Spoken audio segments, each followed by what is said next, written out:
بسم اللہ والصلاة والسلام علی رسول اللہ۔ ایک عام مسئلہ جو عام طور پر ہر تیسرے چوتھے آدمی کو لاحق ہوتا ہے وہ ہے دلی گھبراہٹ، جس کو انگزائٹی فوبیا بھی کہتے ہیں اور خفقان قلب بھی کہا جاتا ہے۔ تو یہ گھبراہٹ عام طور پر جو لاحق ہوتی ہے اور زندگی کے سکون کو ختم کر دیتی ہے، انسان کے دل کو ویران کر دیتی ہے اور پریشان حال کر دیتی ہے۔ اس کا علاج، اس کے لیے کوئی وظیفہ وہ آپ کے سامنے عرض کیے دیتا ہوں۔ یاد رکھیں، نمبر 1 سب سے پہلے تو یہ ہے کہ انسان ہر قسم کا گناہ، چھوٹا بڑا صغیرہ کبیرہ، کوئی گناہ اگر اس میں مبتلا ہے تو گناہوں سے اپنے آپ کو دور رکھے، گناہوں کو ترک کر دے۔ نمبر 2 اپنے جسم کو، اپنے کپڑوں کو پاک صاف رکھے اور اپنے آپ کو پیشاب کے چھینٹوں سے یا گندگی سے، ان چیزوں سے بچائے۔ وجہ یہ ہے کہ انسان کو وسوسے کی بیماری اور دماغ پر جو بوجھ وغیرہ یا عام طور پر یا جنات شیاطین کا اس پر حاوی ہونا، اس کا ایک بڑا سبب یہ ہوتا ہے کہ یہ انسان اپنے آپ کو، اپنے کپڑوں کو، اپنے بدن کو گندگی سے پاک نہیں رکھتا۔ تو یہ اس میں بہت زیادہ احتیاط رکھے۔ نمبر 3 فرائض و واجبات کی پابندی کرے، فرائض و واجبات کی پابندی کرے۔ نمبر 4 صلحاء کا ماحول، نیک لوگوں کا ماحول، ان کی مجلسیں، ان کو ڈھونڈے اور ان میں شامل ہوا کرے۔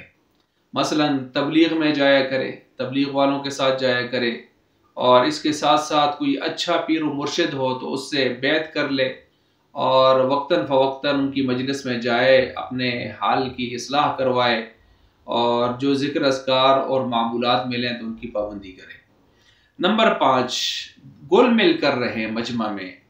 حدیث میں آتا بھی ہے نا، ایک حدیث میں آتا بھی ہے کہ اگر کوئی آدمی گل مل کے رہتا ہے اور گل مل کے رہنے سے اگر اس کو کچھ مصیبتیں پریشانیاں بھی آتی ہیں، ان پر صبر کرتا ہے، تو یہ بہتر ہے اس سے کہ انسان تنہائی اور خلوت اختیار کر کے کسی کنارے پر بیٹھ جائے کہ نہ کوئی اس کو سنے دیکھے، نہ یہ دوسروں کو دیکھے سنے، اس سے بہتر ہے۔ تو بہرحال اسی طرح جو ہے خوش خلقی کا مظاہرہ کرے اور حسن کردار کا، اور غصہ وغیرہ ان کو جو ہے ترک کرنے کی کوشش کرے۔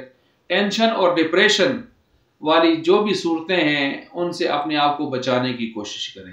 ریلیکس رکھے اپنے آپ کو، کوشش کرے۔ صبر و قناعت، صبر کا پیمانہ لبریز نہ ہونے دے، اور قناعت جو اللہ نے دیا ہے اس پر جو ہے راضی رہے۔ احساس کمتری کا شکار نہ ہو، اور غیبت، بہتان اور الزامات جو دوسروں پر لگاتے ہیں اس سے اپنے آپ کو بچائے۔ اسی طرح نمبر 6 تلاوت کلام پاک خود کرے اور کسی اچھے قاری قرآن کا تنہائی میں قرآن اس کی تلاوت سنا کرے۔ نمبر 7 ذکر اذکار کی کثرت رکھے اور خاص کر استغفار کی کثرت زیادہ رکھے، استغفار۔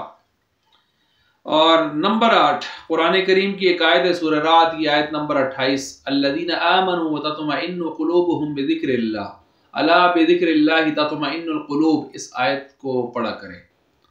اور بعض اہل اللہ فرماتے ہیں کہ مجرب ہے کہ 41 بار اس کو پڑھ کے پانی پہ دم کرے اور اس کو پی لے۔ اسی طرح نمبر 9 لا حول ولا قوت الا باللہ، یہ پڑھے۔ حدیث میں آتا ہے کہ 99 بیماریوں کی یہ شفا ہے، اور چھوٹی کم تر جو ہے اور غم و رنج ہے، پریشانی ہے، تو اس لیے لا حول ولا قوت الا باللہ، اس کا بھی اہتمام کرے۔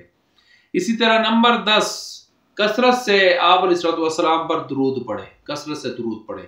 تو یہ میں نے 10 معمولات اور اس کے اندر دعائیں وغیرہ اور صفات و اوصاف، میں نے اوصاف حمیدہ، صفات محمودہ آپ کے سامنے رکھی ہیں، ان کی پابندی کریں۔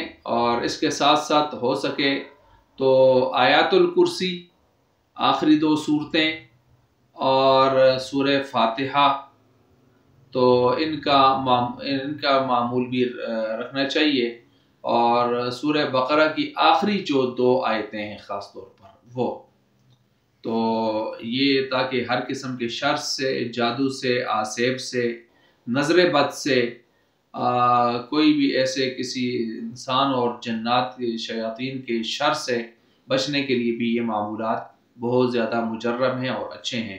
اللہ تعالیٰ سارے مسلمانوں کی جان مال عزت آبرو کی حفاظت فرمائے۔